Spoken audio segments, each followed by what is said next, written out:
नमस्कार, मी अभिजित करंडे. माझा विशेषमध्ये आपल्या सगळ्यांचं स्वागत. सत्ता टॉनिक आहे, सत्ता नशा आहे, सत्ता आकड्यांचा खेळ आहे. ज्याला हे गणित जमलं तो राजकारणात किंग असतो. पण वर्षानुवर्ष या गणितात जे मास्टर आहेत त्यांची बेरीज वजाबाकी चुकली की राजकारणात कुठेतरी माशी शिंकली हे नक्की आहे. त्यामुळे जेव्हा गोव्यात काँग्रेसचे 17 आमदार निवडून आले तेव्हा काँग्रेस नेते गोव्यात आपला मुख्यमंत्री विराजमान झाल्याच्या थाटात बोलत होते. पण भाजपनं ज्या वायुवेगानं निवडणुकीनंतरची गणितं जमवली ती पाहून काँग्रेस नेतेही अचंबित झाले. मुख्यमंत्री, केंद्रीय मंत्री, सरचिटणीस अशी पदं भूषवणारे आणि काँग्रेसमधील अनेक चाणक्यांपैकी एक असलेले दिग्गीराजा गोव्यात मात्र अपयशी ठरले आणि भाजपच्या हातातोंडाशी आलेला घास, काँग्रेसच्या हातातोंडाशी आलेला घास भाजपनं काढून घेतला. पर्रीकरांना थेट केंद्रातून गोव्याचं परतीचं तिकीट देऊन गोवा ताब्यात घेतलं भाजपनं. अर्थात काँग्रेसनं हा रडीचा डाव असल्याचा बराच टाहो फोडला, पण त्यातून फारसं काही हाताला लागलेलं दिसत नाहीये. त्यामुळे भाजपनं सत्तेचा केलेला दावा, नैतिक की अनैतिक, जे भाजपला जमलं ते काँग्रेसला का जमलं नाही हा प्रश्न आहे. आणि चर्चेसाठी आपल्या सोबत आहेत भाजपचे प्रवक्ते माधव भंडारी. आज ते खुश असतील कारण आज भाजपच्या मुख्यमंत्र्यांनी शपथही घेतलेली आहे पर्रीकरांनी. काँग्रेसचे प्रवक्ते आहेत राजू वाघमारे, ते आज काळी पट्टी लावून आले त्यामुळे वेगळं सांगण्याची गरज नाही आहे. आणि कायद्याचे तज्ज्ञ आहेत आपल्यासोबत ॲडव्होकेट उदय वारुंजीकर आणि राजकीय विश्लेषक आहेत पुण्यावरून अविनाश धर्माधिकारी. सुरुवातीला का जमलं नाही? जे भाजपने जमवलं त्यात तर तुमची मास्टरी होती, तुम्हाला आत्ता का नाही जमलं हे गोव्यात? कसं आहे की काय जमलं आणि काय जमलं नाही याच्या ऐवजी प्रश्न आपण आता हा विचारायला पाहिजे की या भारत देशाच्या लोकशाहीमध्ये ज्या लोकशाहीच्या प्रथा, परंपरा आणि लोकशाहीचा जो पाया आहे त्याच्याकडे आपण बघणार आहोत. नैतिकतेच्या दृष्टिकोनातून, कॉन्स्टिट्यूशनच्या घटनेच्या नियमाप्रमाणे आपण बघणार आहोत की आपण जे तुम्ही आता म्हणालात की सत्ता एक नशा आहे, त्या नशेच्या नादामध्ये तुम्ही या लोकशाहीचा गळा घोटणार आहात. हा प्रश्न आपण एकदा विचारणं गरजेचं असं आहे. राजू वाघमारेजी, तुम्ही सुप्रीम कोर्टात गेला. सुप्रीम कोर्टाने तुम्हाला काय काय विचारलं तुम्हाला माहिती आहे का? ज्ञात आहे का? मी सांगू तुम्हाला. काँग्रेसनं समर्थक आमदारांची यादी राज्यपालांकडे सोपवली का? नाही. पहिल्यांदा पर्रीकर यांनी आमदार खरेदी केले हा आरोप कशाच्या आधारावर केला? आधार नाही तुमच्याकडे. एक सेकंद, तुमच्याकडे बहुमत होतं तर तुम्ही भाजप विरोधात धरणं का केलं नाही? बहुमत सिद्ध करण्यासाठी तुमच्याकडे आमदारांचं संख्याबळ किती आहे? बहुमताच्या दाव्यासाठी तुमच्याकडे पूर्ण रात्र होती, तुम्ही काय केलं? तुम्ही लोकशाहीत, आता तुम्ही लोकशाहीचा आणि नैतिकतेचा आधार देता, तुम्ही लोकशाहीत जे करायला हवं होतं त्यातलं तर काहीच केलं नाही. मला जरा एकच गोष्ट तुम्हाला सांगावीशी वाटते की या सगळ्या घटनांमध्ये राज्यपालांची जी कर्तव्य असतात त्याच्यातलं पहिलं कर्तव्य आहे की ज्या पक्षाला बहुमत जर तिथे कोणत्याही पक्षाला त्या राज्यामध्ये मिळालं नाही तर ज्या पक्षाकडे बहुसंख्य आमदार आहेत, जास्त आमदार आहेत, त्या पक्षाच्या नेत्याला तुम्ही सत्ता स्थापनेसाठी बोलावं लागतं. हे राज्यपालाचं पहिलं कर्तव्य आहे. आणि ते कर्तव्य राज्यपालांनी पाळलं का गोव्यामध्ये आणि मणिपूरमध्ये? तर पाळलं नाही. 13 आणि 17 ज्यावेळी गोव्यामध्ये तुमच्या तुम्हाला काय म्हणायचं की राज्यपालांना हाताशी धरून केंद्रातून राज्यपालांना मला बोलायचंच आहे. कारण गव्हर्नरचं जर तुम्ही बघितलं तर राष्ट्रपतींनी पण मागे 1998ला ज्यावेळी वाजपेयींचं सरकार होतं त्यावेळी पण त्यांना सांगितलेलं राष्ट्रपतींनी की तुम्ही तुमचं बहुमत जे आहे ते दाखवा. तुम्ही प्रत्येक बोंबईचा खटला बघा, सुप्रीम कोर्टाने गव्हर्नरला सांगितलेलं आहे की अशा प्रकारची ज्यावेळी वेळ येते त्यावेळी ज्या पक्षाचे आमदार बहुसंख्य असतील त्या पक्षाच्या नेत्याला तुम्हाला सरकार स्थापनेसाठी बोलवणं हे पहिलं कर्तव्य आहे. आणि ज्यावेळी तुम्ही त्यांना बोलवतात ते ज्यावेळी फेल होतात त्यावेळी त्याच्यानंतर तुम्ही त्याच्यापेक्षा कमी ज्यांचं बहुसंख्य आहे त्यांना बोलवायला पाहिजे. आणि आजपर्यंत या भारताच्या लोकशाहीमध्ये अशा प्रकारच्या घटना घडलेल्या आहेत की जिथे राज्यपालांनी आणि राष्ट्रपतींनी या संपूर्ण लोकशाहीच्या नैतिकतेचा आणि प्रथा आणि परंपरेचा वापर करून काँग्रेसला पहिल्यांदा तिकडे बोलवणं. जर तुमच्या विरोधात जनमत आहे, तुम्हाला त्या जनतेने मॅन्डेट दिलेली नाही असं ज्यावेळी आहे, गोव्यातल्या आणि मणिपूरच्या जनतेने हे सांगितलं की आम्हाला भाजप सरकार नको, ही मॅन्डेट आहे तिकडे. गव्हर्नरकडे ते आकडे आहेत की किती आमदार निवडून आले. आणि असं असताना ज्यावेळी आमदारांना आणि त्या पक्षाला महत्वाचा मुद्दा आहे, हा सगळ्यात महत्वाचा आहे. आणि म्हणून हा जो निषेधाची पट्टी आम्ही लावून आलेलो आहोत, हा निषेध या लोकशाहीचा गळा घोटणाऱ्या बीजेपी सरकार आणि मोदी साहेबांचा निषेध आहे. बरं, ठीक आहे. राजू वाघमारेजी, तुम्ही हा निषेध त्यांचा केलेला आहे तिथपर्यंत ठीक आहे. तुम्ही हा निषेध तुमच्या जे नेत्यांना जमले नाही, तिथं ते 3 दिवस ठाण मांडून होते, त्यांना किमान पत्र घ्यायची जमली नाहीत, किमान दावा करण्याचं औचित्य साधणं जमलं नाही, किमान दावा करण्याच्या आधी त्यांचा पण निषेध करा की एकदा. हा संकेत आहे लोकशाहीचा की राज्यपालांनी काँग्रेस पक्षाकडे जास्त आमदार आहेत, राज्यपालांनी काँग्रेस पक्षाला बोलवणं हे गरजेचं आहे. हे साधं काम आहे. नाही, ठीक आहे ना, हे मान्य केलं, हे एक वेळ मान्य केलं, हे जर आपण मान्य केलं तर पुढचे जे सुप्रीम कोर्टाने विचारलेले प्रश्न आहेत आणि बाकीच्यांनी विचारलेले प्रश्न आहेत किंवा आमच्या नेत्यांनी काय केलं हे प्रश्नच उद्भवत नाहीत. जर तुम्हाला लोकशाही पाळायची आहे,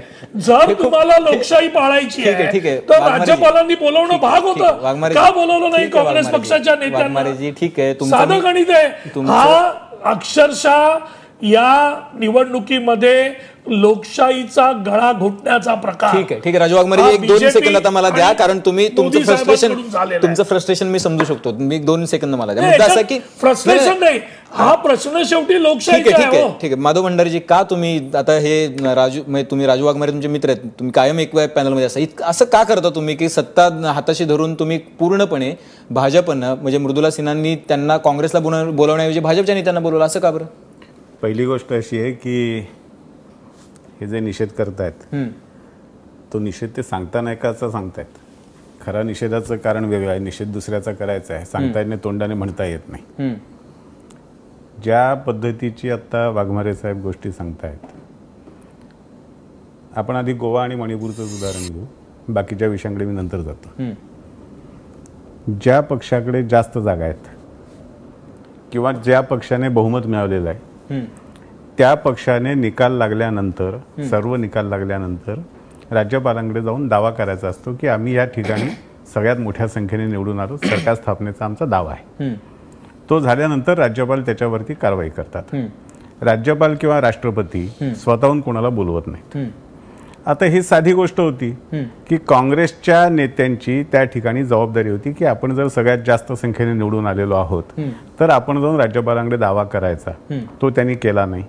त्यांच्या 17 आमदारांच्या पलीकडे त्यांना कोणाचं समर्थन आहे हे त्यांनाही माहीत नव्हतं. म्हणजे 17 आमदारांचं समर्थन आहे हा दावा सुद्धा फार काही खरा नव्हता. पण मी आता त्यात जात नाही. त्यामुळे मुळात काँग्रेस पक्षाला स्वतःला जे करता आलं नाही, त्यांच्याकडे भरपूर वेळ होता, 18 तास होते.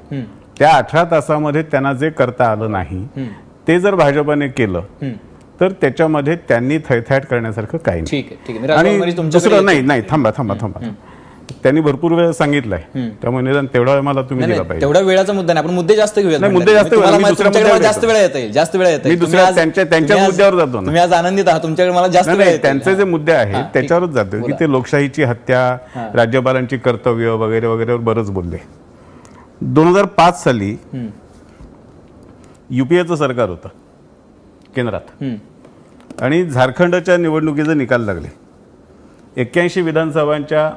81 जागांच्या विधानसभेमध्ये भारतीय जनता पार्टी आणि मित्र पक्षांकडे मिळून 36 होते. बहुमताला 41 लागतात, 5 कमी होते. काँग्रेसचे किती होते? काँग्रेसचे 9 होते आणि त्यांच्या मित्रपक्षाचे 26 होते. भाजपने दावा केला की आम्ही सगळ्यात मोठे आहोत, कोअलिशनमध्ये आम्ही सगळ्यात मोठे आहोत, आम्हाला सरकार स्थापन करायला बोलवा. तो दावा राज्यपालांनी, काँग्रेसने नेमलेल्या राज्यपालांनी बघितला सुद्धा नाही. आणि ज्या पक्षाचे फक्त 9 आमदार होते त्यांना सत्ता स्थापन करायला बोलावलं. अच्छा, बदलाय म्हणजे? नाही, बदला नाही. मी एक उदाहरण नाही सांगत, हे एक. त्याच्या आधी कर्नाटक. बरं. कर्नाटकमध्ये 2004 मध्ये भारतीय जनता पार्टीने 79 जागा जिंकल्या, काँग्रेसने 60च जागा जिंकल्या. म्हणजे यांच्या म्हणण्याप्रमाणे राज्यपालांनी स्वतः पुढाकार घेऊन आम्हाला बोलवायला हवं होतं, पण यांचे राज्यपाल होते, त्यांनी आम्हाला बोलावलं नाही, आमचा दावा स्वीकारला नाही, त्यांनी काँग्रेसला बोलावलं. 2002 नाही नाही अशी उदाहरणं भंडारीची अशी उदाहरणं खूप देता येतील. ती महत्वाची आहेत. नाही, मी उदाहरण एवढ्यासाठी देतोय की राज्यपाल स्वतः होऊन कुणाला बोलवत नाहीत, त्यांच्याकडे जाऊन दावा करावा लागतो. तो दावा केल्यानंतर जर बोलावलं नाही तर मग राज्यपालांवरती तुम्ही ठपका ठेवू शकता, पण तुम्ही दावाच नाही केला. बरं ठीक आहे. आता आपल्यासोबत गणेश ठाकूर आहेत गोव्यावरून. नेमकं ते गेले अनेक दिवस गोव्यामधून ग्राउंड रिपोर्टिंग करतात. गणेश ठाकूर आपल्यासोबत. गणेश, नेमकं काय झालं? नेमकं काँग्रेस कमी पडली की भाजपनं आपली जी संख्येचं गणित आहे ते जुळवून आणलं वायुवेगानं?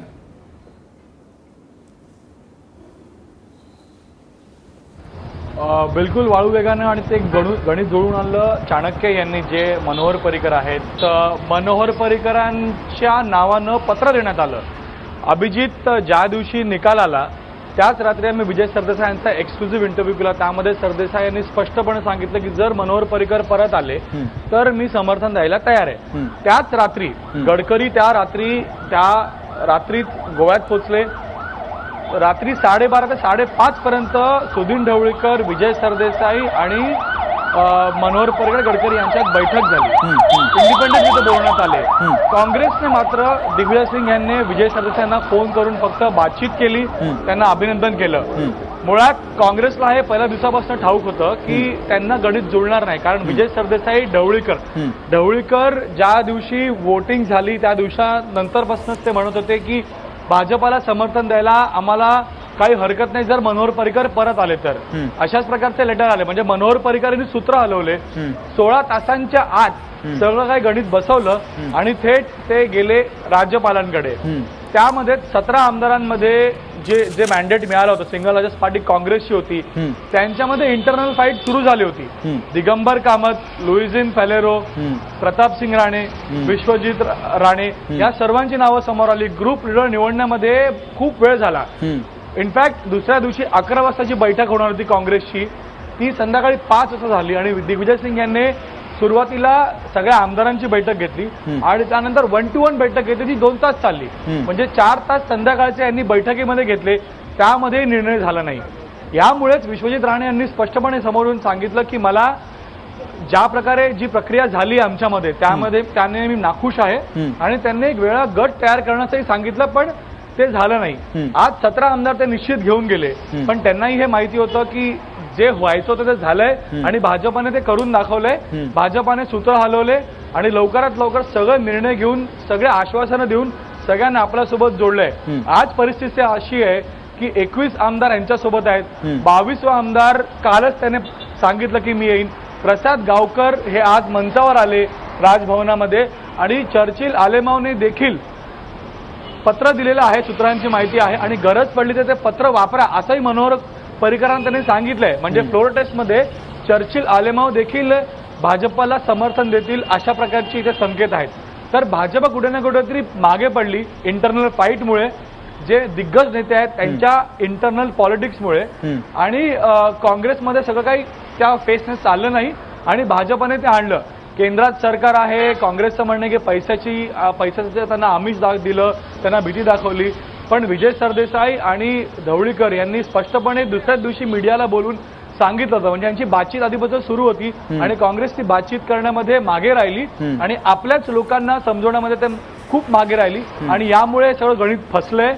काँग्रेसला हे ठाऊक होतं की त्यांना यांच्याकडनं समर्थन मिळणार नाही, कारण आधीपासून सगळं फिक्स झालेलं आहे. फॉर्म्युला जो आहे तो बनवण्यात आलेला आहे आणि म्हणूनच हा वेळ घेतला का, हा एक मोठा सवाल आहे. आणि मनोहर पर्रिकरांनी निवडणूक झाल्यानंतरपासून यांच्याशी बातचीत केली होती जी काँग्रेसने नाही. मनोहर पर्रिकरांनी हे सगळं गणित जमवून आणलं. गणेशला मी जास्त वेळ यासाठी दिला, मी येतो भंडारी सर तुमच्याकडे, की गणेशनी रिअल जी कंडिशन आहे ग्राउंडवर ती नेमकं काय झालं. शेवटी असं आहे की आता तुम्ही नैतिक अनैतिकतेच्या चौकटीत जर दोन्ही पक्ष अडकून राहिलात तर तुमच्या दोन्ही पक्षांनी केलेल्या गोष्टी ज्या आहेत त्या समोर आहेत. म्हणजे काँग्रेसचं सरकार असताना काँग्रेसने काय केलं आणि आता भाजपचं सरकार असताना भाजपने काय केलं. त्याच्या पुढे जाऊन आकड्यांचा खेळ आहे, राजकारण. आपण प्रॅक्टिकल फॅक्ट्सवरती बोलूयात. मी वारुंजीकर तुमच्याकडे येतो. नेमकं आता असं आहे की आता आज कोर्टात काय झालं ते तर तुम्ही बघितलं, कोर्टाने काय सवाल विचारले. ह्याच्यामध्ये काँग्रेसची केस तुम्हाला किती बळकट वाटते, काँग्रेसच्या दाव्यामध्ये किती अर्थ वाटतो? थोडंसं जरा वेगळ्या दिशेला आपल्या सगळ्या प्रेक्षकांना पहिल्यांदा घेऊन गेलं पाहिजे.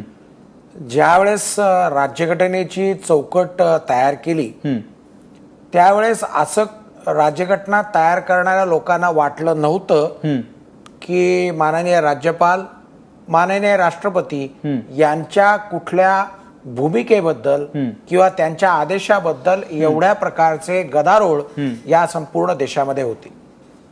आपल्याकडे असं म्हटलं जातं की ज्या वेळेस आपल्याला उच्च अधिकार दिले जातात त्यावेळेस त्याची कर्तव्य देखील तेवढ्याच प्रकारची असतात. परंतु देशभरामध्ये माननीय सर्वोच्च न्यायालय आणि उच्च न्यायालयाकडे झालेल्या अनेक ज्या याचिका आहेत त्याच्यावरून असं लक्षात येतं की माननीय गव्हर्नर साहेबांच्या माननीय राष्ट्रपतींच्या आदेशावरून निर्माण झालेले न्यायालयीन प्रसंग हे खूप आहेत. न्यायालयीन वाद खूप मोठ्या प्रमाणावर. नक्कीच नक्कीच. म्हणजे असा जो हा एक छोटासा जो पैलू आहे की ज्या पैलूच्या बाबतीमध्ये अनेक वेगवेगळ्या प्रकारचे जे सगळी मतं होती त्याचा अरुणाचलच्या निकालपत्रामध्ये मागच्या वर्षी त्याचं शेवटी पूर्णविराम त्या बाबतीतला आतापर्यंतचा आला. 5 न्यायाधीशांच्या खंडपीठाचा निकाल आला. आणि मग त्याच्यात असं ठरलं की राज्यपालांना 2 प्रकारचे अधिकार आहेत. पहिला अधिकार की जो मिनिस्टर ऑफ काउन्सिलच्या मदतीनं त्यांच्या सल्ल्यानुसार काम करायचं आणि दुसरं स्वतःच्या डिस्क्रिशनरी पॉवर वापरण्याचं त्याने काम करायचं. मग आत्ताच्या या प्रकरणामध्ये ते जर आपण बघायचं म्हटलं तर मिनिस्टर ऑफ काउन्सिल म्हणजे कॅबिनेट अजून स्थापन व्हायचं होतं त्याच्यामुळं आत्ता त्यांना तो तशा प्रकारचा सल्ला मिळणं शक्य नव्हतं. म्हणून मग राज्यपालांसमोर पर्याय काय होता? राज्यपालांच्या समोर पर्याय होता की मला कागदावरती काय चित्र दिसतंय तेवढं दाखवा. मग कागदावरती चित्र दिसतंय म्हणजे काय तर तुमचे किती आमदार आहेत, तुमच्या बरोबरीनं तुम्हाला सपोर्ट करतो अशा प्रकारच्या किती आमदारांचे कागदावरती तुम्ही मला सपोर्ट दाखवताय. आणि हे बघितल्यानंतर तराजूमध्ये त्यांनी तोलणं अपेक्षित होतं की कुणाला संधी दिल्यानंतर तो माणूस किंवा ती जी काही बाजू आहे ती आपला जो काही ठराव आहे विश्वासदर्शक तो पूर्ण करू शकेल. हे करण्याकरता आधी कुणाला द्या नंतर कुणाला द्या अशा प्रकारचा जो वाद चाललेला आहे हे वाद मला वाटतं निरर्थक आहेत. कारण आत्ताच्या घडीला एकच मुद्दा होता की ज्या माणसाला आपण संधी देतोय त्या माणसाला अशा प्रकारचा दावा सिद्ध करण्याइतपत कागदावरती चित्र दिसतंय का. समजा जर का आपण गृहीत धरू की भाजपच्या हे जे काही मुख्यमंत्री जे काही कॅन्डिडेट होते त्यांच्याकडे एवढं दिसत नसते. समजा जर का 21च्या ऐवजी समजा 18च असते किंवा अगदी 17च झाले असते तर मग कदाचित चित्र बदलू शकलं असतं. कारण दुसऱ्या बाजूला 17 ऑलरेडी काँग्रेस पक्षाचे आमदार दिसत आहेत. परंतु 17पेक्षा जास्त एवढंच नव्हे तर 21 पर्यंतची जर का यांची कागदावरती जर चित्र दिसतंय. सर मला फक्त इतकंच विचारायचं आहे की तुम्ही आता जे सांगितलं की कागदावरचं चित्र फक्त तिथं पाहिलं गेलं स्वाभाविक काय असायला पाहिजे होतं, कोणाला राज्यपालांनी बोलवायला पाहिजे होतं, त्याचा काही संकेत आहे का कॉन्स्टिट्यूशन? वास्तविक पाहता कॉन्स्टिट्यूशनमध्ये अशा राज्यघटनेमध्ये अशा प्रकारचा संकेत कुठं नाही लिहिलेला. राज्यघटनेमध्ये असं कुठेही लिहिलेलं नाहीये की काय करायला पाहिजे. याच्या संदर्भामध्ये अनुच्छेद 208 प्रमाणे असेंब्लीचे म्हणजे विधिमंडळाचे कामकाजाचे नियम करण्याचे पॉवर्स आहेत. मी गोवा या राज्याच्या ज्या काही 2010 साली झालेल्या दुरुस्ती असलेल्या नियमांचे मी आता जरा वेळापूर्वी सुद्धा बघितले त्याच्यामध्ये सुद्धा या प्रकारच्या संदर्भामध्ये कुठलाही नियम दिसून येत नाही. काँग्रेसची केस टिकू शकते का? मला वाटत नाही अशा प्रकारची केस टिकेल. कारण या सगळ्या अशा प्रकरणांमध्ये सर्वात महत्वाचा मुद्दा असतो प्रत्यक्ष तुमच्या विरुद्ध किती लोक आहेत, तुमच्या बरोबर किती आहेत, ही आकडेवारी जो मांडतो त्या माणसाला प्रत्यक्षात या आणि अशा प्रकारच्या प्रकरणांमध्ये कायदेशीर दृष्ट्या यश मिळतं.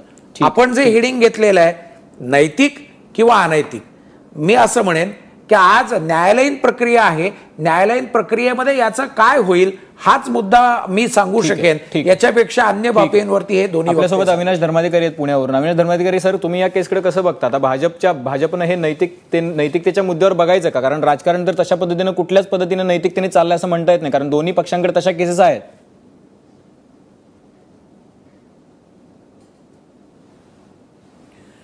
एक राज्यघटनेतल्या तरतुदी आणि त्यांना धरून आपल्या राज्यघटनेच्या अंमलबजावणीचे तयार झालेले काही संकेत दोन्हींचा जर एकत्र विचार केला तर विधानसभेची निवडणूक झाल्यावर जर कोणा पक्षाला स्पष्ट बहुमत मिळालं तर राज्यपालांना फारसे वेगळे अधिकार नाहीयेत. स्पष्ट बहुमत मिळालं तर त्याला त्यांचा नेता निवडला की त्याला निमंत्रण द्यायचंय सरकार बनवा. राज्यपालांच्याकडे निवडीचे अधिकार येतात जर कोणाला स्पष्ट बहुमत नसेल तर. अशा वेळी पहिलं निमंत्रण कोणाला द्यावं याविषयीचे कोणतेही बंधनकारक नियम नाहीत. आहे तो लोकशाहीतला संकेत की राज्यपालांनी सभागृहाचा विश्वास संपादन करण्याची क्षमता कोणाकडे आहे असं त्यांचं बनणारा निष्कर्ष, म्हणजे ह्यातली शब्दरचना to the subjective satisfaction of the governor. आता सब्जेक्टिव्ह सॅटिस्फॅक्शन ऑफ गव्हर्नर म्हणजे लहरी कारभार नाहीये. पारदर्शकपणे गव्हर्नर राज्यपाल पण सांगू शकले पाहिजेत की त्यांनी त्या नेत्याला का निमंत्रण दिलं. निकष आहे त्यातला बहुमत दाखवता येण्याचं राज्यपालांचं मत कोणाविषयी बनतं. ठीक आहे. आणि अर्थातच त्याला धरून मग त्यांनी एक मुदत आखून द्यायची की तुमचं बहुमत या काळामध्ये सिद्ध करा. ठीक आहे. तेव्हा आहे या चित्रामध्ये राज्यपालांनी जे केलं त्यात कुठेही घटना अथवा संकेतांना सोडून नाही. म्हणूनच सुप्रीम कोर्टाने सुद्धा जे आज सांगितलं तेही सर्व ते घटना आणि संकेतांना धरूनच नक्की सांगितलेलं. नक्कीच. आपण आता म्हणजे घटना आणि संकेत या दोन्ही गोष्टींचा जरी विचार केला तरी दोन्ही तज्ञांनी सांगितलंय की काही ते संकेतांना आणि घटने तशाबद्दल मी येतो तुमच्याकडे राजू वाघमारे की अशा पद्धतीचं काही होऊ शकत नाही. फक्त आता आहे ती ग्राउंड रियालिटी की जे भाजपने जी बाजी मारली ती काँग्रेसला का मारता आली नाही, आणि याच्यावरती चर्चा करणार. एक छोटासा ब्रेक घेऊयात, कुठेही जाऊ नका, पाहत रहा एबीपी माझा.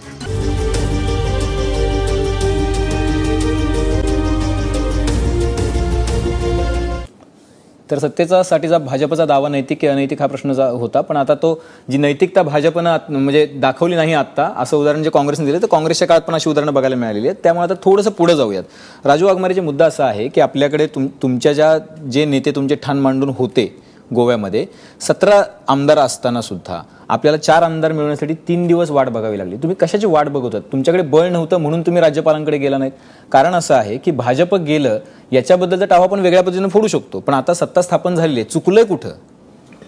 नाही, याच्यात चुकण्याचा प्रश्न येत नाही. आम्ही आता पण सांगितलेलं आहे की फ्लोअर टेस्ट तुम्ही करायला पाहिजे. बघा याच्यामध्ये आपण कसं करतोय की आपण ज्या लोकशाही संकेताच्या ज्या गोष्टी आहेत त्या जर आपण सोडून बोलण्याचा प्रयत्न करत असू तर मग आपण निवडणुका तरी त्या नैतिकतेने कशाला घ्यायचा हा प्रश्न आला. ज्यावेळी राज्यपालांना कळतंय की बाबा एका पक्षाला जास्त बहुमताचे त्यांच्याकडे आमदार आहेत, तर हा साधा गणित आहे ना की त्या पक्षाच्या नेत्याला तुम्ही बोलवणार आणि त्यांना सांगणार की तुम्ही फ्लोअर टेस्ट द्या. याच्या अगोदर हे झालेलं आहे. उत्तर प्रदेशमध्ये कल्याण सिंग होते आणि त्यावेळी कोर्टाने पण हा निर्णय दिलाय की तुम्ही अपॉइंटमेंट म्हणजे मुख्यमंत्र्यांची तुम्ही अपॉइंटमेंट करण्याच्या आधी तुम्ही ह्या बहुमताच्या आकड्याकडे तुम्ही बघणं गरजेचं आहे आणि त्याच्यानंतर तुम्ही अपॉइंटमेंट व्हायला पाहिजे. ठीक आहे, हा प्रश्न आहे. ठीक आहे. पण राजू वाघमारेजी प्रश्न असा आहे की त्यासाठी आपण 2 तज्ञांना बोलावलं होतं आणि त्यांनी सांगितलं की संकेत काय आहेत आणि काय झालं पाहिजे. संकेत अगदी स्पष्ट आहेत. आजपर्यंत राज्यपालांनी ज्या पक्षाला ज्यावेळी बहुमत नसेल तर उरलेल्या पक्षांमध्ये ज्यांची संख्या जास्त आहे त्यांना बोलवलेलं आहे. मुद्दाम मी तुम्हाला त्याच्या पुढे जाऊयात आपण चर्चेसाठी यासाठी म्हणालो की तुमच्या काळात पण अशी उदाहरणं आहेत ना की ज्यावेळेला तुम्हीही प्रश्न असा आहे राजू वाघमारेजी. आता मुद्दा असा आहे की तुमच्यामध्ये आता काय झालं, जर गोव्यातल्या लोकांनी मणिपूर मधल्या लोकांनी जर बीजेपीच्या विरोधात मतदान करून जास्त आमदार या लोकशाहीच्या निवडणूक प्रक्रियेमध्ये निवडून आले असतील तर त्या लोकांचा मताचा तुम्ही मान ठेवणार की तुम्ही त्या लोकांचा विश्वासघात करून सत्ता स्थापन करणार आहात याचा विचार करणं गरजेचं आहे ना. राजू वाघमारेजी आणि या दोन्ही राज्यातल्या लोकांनी राजू वाघमारेजी 2 सेकंद द्या मला. नाही, मतदान तुमच्या बाजूनी केलं, राज्यातल्या लोकांनी. ठीक आहे ना, पण प्रश्न असा राजू वाघमारेजी की तुम्ही सुप्रीम कोर्टात गेलात, सुप्रीम कोर्टाकडून सुद्धा तुम्हाला दिलासा मिळाला नाही. माननीय सुप्रीम कोर्टाने याच्या अगोदरच्या सगळ्या जजमेंट जर बघितल्या आणि त्याच्याप्रमाणे जर सुप्रीम कोर्टाचा विचार केला तर सुप्रीम कोर्टाने याच्या अगोदर गव्हर्नरला ज्या पक्षाचे बहुमताचे आमदार आहेत त्यांना न बोलावल्याबद्दल सुप्रीम कोर्टाने सुनावलेलं आहे याच्या अगोदरच्या खटल्यांमध्ये. आता या माननीय सुप्रीम कोर्टाने या खटल्यामध्ये हा व्ह्यू का घेतला हा माननीय कोर्टाचा प्रश्न आहे. आम्ही कोर्टात लढतोच आहोत या गोष्टीवर. प्रश्न एवढाच इथे उपस्थित कार्यक्रमाची वेळ वाढवावी लागेल की या संपूर्ण गोष्टीतून बीजेपी आणि मोदींचं चाल चरित्र आणि खरा चेहरा हा समोर आलेला आहे. तुम्हाला इतकी घाई का होती? तुम्ही तुमच्याकडे संख्याबळ होतं तर तुम्हाला घाई का झाली होती? तुम्हाला सत्तेसाठी असुसले पण आलं होतं, कशामुळे घाई झाली होती? आम्हाला कुठली घाई झाली? मग तुम्ही एक लक्षात घ्या, हे जे संख्याबळ सांगतायत ना, त्यांचे आमदार किती? 17. आमच्याकडे आमचे मगो पक्षाचे आणि एक अपक्ष धरून आमचे 17च होते जे निवडणुकीच्या निकालांच्या. पक्षाचे कसे काय तुमच्या? तुम्ही अभिजित, तुम्ही वेळ वाढवायचं धोरण ठेवा. नाही तुम्ही आपण वेळेत संपवूयात. नाही, आपण वेळ वेळेत संपवूयात. नाही, जमणार असं नाही. असं नाही जमणार होऊ शकत. नाही कारण जर भंडारीजी, आम्हाला तुम्ही मुद्द्यावर या. बोलायचा वेळ पुरेसा नाही दिला, पुरेसा वेळ आहे भंडारीजी, पुरेसा वेळ आहे. तर त्यामुळे मगो पक्षाने पहिल्याच दिवशी जाहीर केलं, अपक्ष निवडून आलेला होता तो आमचा जोरा, तो आमच्यावर आला. आमचेही 17 होते. त्यामुळे संख्याबळामध्ये कुठल्याही प्रकारचा वाद घालण्याची जागा नव्हती. 4 आमदार जे यायचे होते. आता काँग्रेसला, मुळात मी आपल्याला सांगतो, गोव्यामध्ये काँग्रेसला सरकार स्थापन करण्यामध्ये रस नव्हता. कसं काय? गोव्यामध्ये त्यांचे जे प्रदेशाचे अध्यक्ष आहेत लुईजिन फालेरो, त्यांनी निवडणुकीच्या आधीपासून ज्या गोवा फ्रंटच्या आमदारांवरती ते दावा करत होते, मुळात त्या गोवा फ्रंट बरोबर त्यांना आघाडी करायची ती त्यांनी करू दिली नाही, लुईजिन फालेरोने करू दिली नाही. नंतर त्यांच्यामध्ये कसं समझोता झाला होता की यांचा जे अध्यक्ष आहेत सरदेसाई, त्यांच्या विरुद्ध काँग्रेसने उमेदवार उभा करायचा नाही. हे ठरल्यानंतर शेवटच्या क्षणी लुईजिन फालेरोनी स्वतंत्रपणे जाऊन त्यांच्या विरुद्ध उमेदवार दिला, त्याला काँग्रेसची निशाणी दिली आणि त्याच्याशी वैर पत्करून घेतलं. त्या गोवा फ्रंटच्या आमदारांनी निकाल लागल्या क्षणी सांगितलं की आम्हाला काँग्रेस बरोबर जायचं नाही. त्यामुळे या ठिकाणी काँग्रेस बरोबर जाणारे आमदार नव्हते. त्यांना त्यांच्या नेत्याचा निर्णय 18 तास घेता आला नाही. जे निर्णय घ्यायला गेले त्यांना एकमेकांशी बोलता आलं नाही. त्यामुळे त्यांची प्रॉब्लेम आहेत आणि त्यांच्या सगळ्या अडचणींच्या बाबतीत त्यांचं जे अंतर्गत राजकारण आहे आणि मग ते पार राहुल गांधींपासून खारपर्यंतचं राजकारण आहे की त्यांचे सर्वेसर्वा राहुल गांधी ते या सगळ्या चित्रामध्ये कुठे होते? कुठेच नव्हते. म्हणजे त्यांना यातलं काय माहित होतं की नाही हे माहिती. पण ते तुमच्यावर आरोप करतात की तुम्ही घोडेबाजार केला, जिथं पैशाचं आम्ही दाखवलं, तुम्ही भीती दाखवली, असा आरोप करतात. काही केलेलं नाही. हे सगळं करण्यासाठी आम्हाला काही गरज नव्हती. मुळात निकाल लागल्याबरोबर जे लोक आमच्या बरोबर आले होते त्यांना आम्ही भीती दाखवायची किंवा खरेदी करायची गरज सत्ता आलेली आहे. तर तुम्ही सांगू शकता की तुम्ही आधीपासूनच काँग्रेसच्या आमदारांच्या पण संपर्कात होतात का? नाही बा, काँग्रेसच्या आमदारांच्या संपर्कात आम्ही कशाला राहू? त्यांचं ते करायला. नाही, विश्वजित राणेंनी स्वतः जाऊन मॅरिटमध्ये भेट घेतली. त्याच्यामुळे मॅरिटमध्ये जाऊन स्वतः विश्वजित राणेंनी भेट घेतली भाजपच्या नेत्यांची, म्हणून विचारलं. अभिजित, एक मी सांगतो तुम्हाला, काँग्रेस फोडायला काँग्रेस समर्थ आहे, आमची गरज. आणि काँग्रेसला पाडायला ते पुरेसे समर्थ आहे. त्यांचे नेते एवढे जोरदार आहेत की ते जिथे जातात तिथे काँग्रेसचा पराभव होतो. त्यामुळे आमची गरज नाही. काय आहे की काँग्रेसबद्दल काँग्रेसचा अंतर्गत वाद किती होता आणि काँग्रेसमध्ये अंतर्गत काय होतं? भंडारी साहेब मला म्हणाले आता की आमच्या संपर्कात ते, आता मगो पक्ष हा वेगळा पक्ष आहे, त्यांनी वेगळी निवडणूक लढवली आहे, त्याच्यामुळे ते बीजेपीचे असू शकत नाहीत. आणि जर बीजेपीला एवढ्या सगळ्यांचा जर पाठिंबा होता तर बीजेपीने एवढं माहित होतं तुम्हाला पाठिंबा आहे, तर तुम्हाला एवढी घाई करून राज्यपालांना हाताशी धरून मुख्यमंत्री पदाची शपथ घेऊन त्या मंत्र्यांना, म्हणजे जे दुसऱ्या पक्षातले लोक आहेत त्यांना मंत्री करायची घाई का होती? तुम्हाला वाटत होतं ना ते तुमच्याकडे आहे. तुम्हाला राजू आगमारे छोटा प्रश्न राजू आगमारे छोटा प्रश्न तुम्ही थांबा ना. राजू आगमारे छोटा प्रश्न की तुमच्याकडे लेटर होतं का? त्यांच्याकडे लेटर होतं, त्यांच्याकडे मगो पक्षाचं लेटर होतं, त्यांच्याकडे गोवा फॉरवर्ड पार्टीचं लेटर होतं, त्यांच्याकडे अपक्षांचं लेटर होतं, तुमच्याकडे लेटर होतं का? आमच्या बरोबर पण या सगळ्या लोकांची बोलणी झाली होती. या संपूर्ण प्रक्रियेमध्ये भरपूर पैसा, भरपूर साम दाम दंडभेद सगळा बीजेपी कडून वापरण्यात आला आणि त्याचा परिणाम आहे. तुम्ही साधं गणित लक्षात घ्या की पर्रिकर त्या आमदारांचे नेते नसताना तुम्ही पर्रिकरांना राज्यपाल बोलवतायत की तुम्ही इकडे इन्व्हिटेशन देतायत. पर्रिकर त्या संपूर्ण आमदारांचे नेते आहेत असं लेटर त्यांनी दिलंय का? ते निवडणूक लढलेत का? ते त्याच्यामधून नेते तयार झालेत का?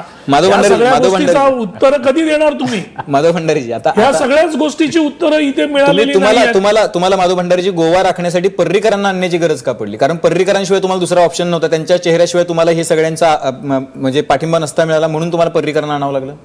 एका अर्थाने असं म्हणायला काही हरकत नाही. कारण मगो पक्ष आणि गोवा फ्रंट या दोघांनीही आग्रह धरला होता की आम्ही पर्रिकरांच्या नेतृत्वाखाली काम करू. आणि गोव्यासारख्या एका राज्यामध्ये अशा तऱ्हेची राजकीय अस्थिरता असता कामा नये. कारण गोव्याचा राजकीय इतिहास जो आहे तो राजकीय अस्थिरतेचा इतिहास आहे. वर्षानुवर्षांच्या राजकीय, म्हणजे एका 5 वर्षामध्ये तर 6-7 मुख्यमंत्री झाले, एवढी अस्थिरता गोव्याने बघितलेली आहे. त्यामुळे पुन्हा अशी अस्थिरता गोव्याच्या नशिबी येऊ नये या एका उद्देशाने आम्ही हा निर्णय घेतला आणि तो गोव्याच्या हितासाठी घेतला. म्हणजे संरक्षण मंत्री पद दुसऱ्याला कोणालाही देता येईल आपल्याला, पण गोवा वाचलं पाहिजे. त्या राज्याची जर आपल्या भाजपच्या ताब्यात राहिलं पाहिजे. त्या राज्याची जर ती गरज असेल भाजपच्या तर ते ताब्यात केलं राहिलं पाहिजे.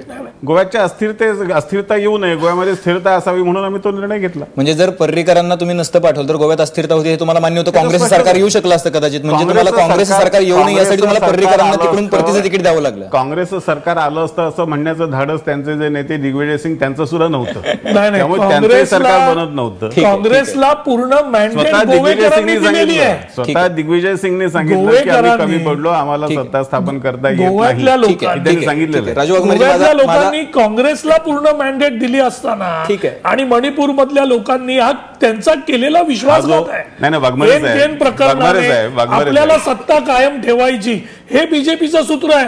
म्हणजे एका बाजूला मोदीजी म्हणणार राष्ट्र उभं राहायचं आहे आणि दुसऱ्या बाजूला वाघमारे त्याच साहेब, राष्ट्राच्या उभारणीच्या तुमच्या लोकशाहीचा स्मरणशक्तीला थोडा खून ताण करायचा द्या. तुमच्या कसं काय शक्य स्मरणशक्तीला आहे? ठीक आहे, राजू तुमच्या वाघमारे. स्मरणशक्तीला थोडा ताण द्या.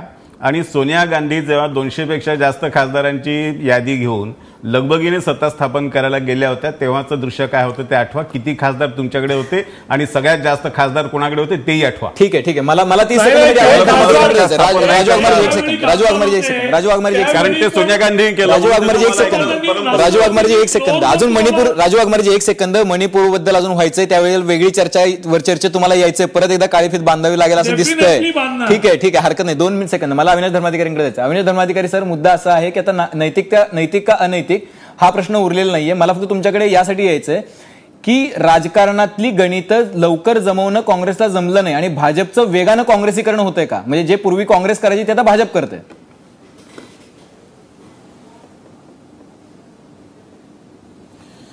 आपण आपली घड्याळ सुद्धा शेवटाकडे ते म्हणून मी शक्यतो 2 ओळीमध्ये विषयाचा सारांश माझ्या बाजूने बोलायचा प्रयत्न करतो. पहिलं निमंत्रण भाजपला देण्यामध्ये राज्यपालांनी काही गैर केलंय किंवा अनैतिक केलंय किंवा त्यांचं वर्तन राजकीय हेतूने प्रेरित आहे असं यत्किंचितही म्हणायला जागा नाही. दुसरा मुद्दा, समजा काँग्रेसला म्हणायचं आहे की आम्ही मोठा पक्ष आहोत किंवा आमच्याकडे बहुमतच आहे, तर त्यांना 2 दिवसात सिद्ध करायची संधी आहे ना. सरकारला विश्वासदर्शक ठराव करायला राज्यपालांनी सांगितलंय. त्यामध्ये जर काँग्रेस सिद्ध करू शकलं, जे 1996 मधलं अटलजींचं सरकार 13 दिवस टिकलं कारण विश्वासदर्शक सिद्ध करता आलं नाही, ते मान्य करून त्यांना राजीनामा द्यावा लागला. तसं झाल्यास सुद्धा हेही होईल.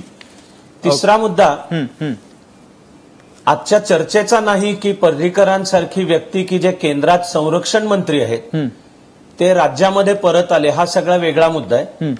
पण पर्रीकरांना जे गोव्यामध्ये ओळखतात त्यांना माहिती आहे पर्रीकरांची तिथली प्रतिमा ती स्वच्छ आहे आणि ती सर्वांना बरोबर घेऊ शकण्याचे, म्हणून जे बीजेपी इतर आहेत त्यांना असं वाटतं की पर्रीकर असले तर आम्ही बीजेपी बरोबर जाऊ. म्हणजे तो राजकीय मुद्दा उरतो. हे पाहता निदान घटनात्मक दृष्ट्या काही आता ठीक आहे काँग्रेसच्या मुद्द्यामध्ये घटनाशीर किंवा कायदेशीर तथ्य दिसत नाही. ठीक आहे, ठीक आहे. धर्माधिकारी सर धन्यवाद. वारुंजीकर सर, मी तुम्हाला पुन्हा एकदा तोच प्रश्न विचारतो, कारण काँग्रेस वारंवार म्हणते की तो संकेतांचा भंग आहे. काँग्रेसची केस टिकू शकते का जर परवा दिवशी मनोहर पर्रीकरांनी आपलं बहुमत सिद्ध केलं तर? मला असं वाटतं की बहुमत जर सिद्ध झालं तर ही केस इन्फ्रक्च्युअस होण्याची शक्यता असू शकते. काय घडलंय जरा बघितलं पाहिजे. एका बाजूला माननीय सर्वोच्च न्यायालयाने 15 दिवसाची दिलेली जी मुदत होती माननीय राज्यपालांनी ती मुदत कमी केली आणि आज आपण मंगळवारी आहोत. 2 दिवसाची मुदत दिली. गुरुवारच्या दिवशी तुम्ही तुमचा विश्वासदर्शक ठराव पास करावा. जर तुम्ही नापास जर का झालात तर प्रश्न येतच नाही. जर पास झाला तर या प्रकरणाचं काय? ठीक आहे. तर बऱ्याच वेळा असं होतं की ज्या दरम्यानच्या कालावधीमध्ये जे केलेले जे आदेश असतात, ज्याला अंतरिम आदेश म्हणू शकतो, अशा अंतरिम आदेशामुळे त्या प्रकरणाचं भविष्य हे संपुष्टात येऊ शकतं, ज्याला आम्ही म्हणतो की हा फक्त अकॅडमिक किंवा इन्फ्रक्च्युअस झालेलं प्रकरण असतं. फक्त मला 30 सेकंद पाहिजे होते. आपल्याकडे आज असणारे दोन्ही जे वक्ते हे एकमेकाच्या विरुद्ध जे सगळं बोलतायत त्याच्यावरून मला थोडंसं जरा खंत मनात आली की तुम्ही असं पूर्वी केलं होतं म्हणून मी असं करतोय किंवा तुम्ही पूर्वी तसं केलं होतं म्हणून मी तसं करणार आहे, अशा प्रकारचं जर का घडत असेल तर ते हे राज्यघटनेच्या चौकटीला अपेक्षित होतं का नव्हता, हा मला खरा प्रश्न आहे. मला वेळेच्या अभावी खरं तर तुमच्या दोघांकडे पण शेवटच्या कमेंटसाठी यायला आवडलं असतं, भंडारी सर आणि राजू वाघमारे सर. पण नाही 16 तारखेच्या बहुमत प्रस्थापित करण्याच्या दिवशी यांचे 17च्या 17 आमदार एका बाजूला दिसले तरी ते विजयी झाले असं अरे आपण आमचं माझं एकच मत होतं की ह्या सगळ्या गोष्टी जर बहुमताच्या सिद्ध करायच्या होत्या तर कोर्टाने आणि राज्यपालांनी आमदार म्हणजे त्या मुख्यमंत्री पदाची शपथ द्यायची गरज नव्हती. ठीक आहे. त्याच्या आधी बहुमत सिद्ध करायला लावायचं होतं, ते काय नाही केलं. ठीक आहे वाघमारेजी, संकेताचा भंग ठीक आहे ठीक आहे ठीक आहे तुम्ही संकेतांचा भंग कसा आहे आणि कसा नाही याच्यावरती वारंवार चर्चा होऊ शकते. दोन्ही बाजूनी एकमेकांना मारा करणारी चांगली उदाहरणं एकमेकांना इतिहासातली दिली जाऊ शकतात. त्याच्यामुळे हा प्रश्न नाही. डान्स ऑफ डेमोक्रेसी आहे हा सगळा आणि हा वारंवार बघितलेला. आपल्याकडे इरोम हरते आणि आपल्याकडे तुरुंगात असलेले नेते निवडून येतात. आपल्याकडे आपले काँग्रेसचे किंवा कुठल्याही पक्षाचे या पक्षाचे नेते त्या पक्षात जाऊन बसतात आणि निवडणुका येण्याच्या आधी किंवा निवडणुकीनंतर पण नेते इकडे तिकडे गेलेले देशाने बघितलेले आहेत. त्याच्यामुळे अशा पद्धतीचा डान्स ऑफ डेमोक्रेसीमध्ये बघणं काही फार लोकांना नवीन नाहीये. त्याच्यामुळं परवा दिवशी काय होतंय हा महत्वाचा मुद्दा आहे. परवा दिवशी जर मनोहर पर्रीकरांनी आपलं बहुमत सिद्ध केलं तर काँग्रेसनं आता कितीही तह फोडला तरी त्याला किती अर्थ उरतो राजकीय दृष्ट्या संवैधानिक दृष्ट्या हा मुद्दा आहे. त्यामुळे परवा दिवशीची वाट बघणंच केवळ आपल्या हातात आहे. आपल्या सगळ्या मान्यवरांनी चर्चेसाठी वेळ दिला त्याबद्दल धन्यवाद. तुम्ही पाहत राहा एबीपी माझा.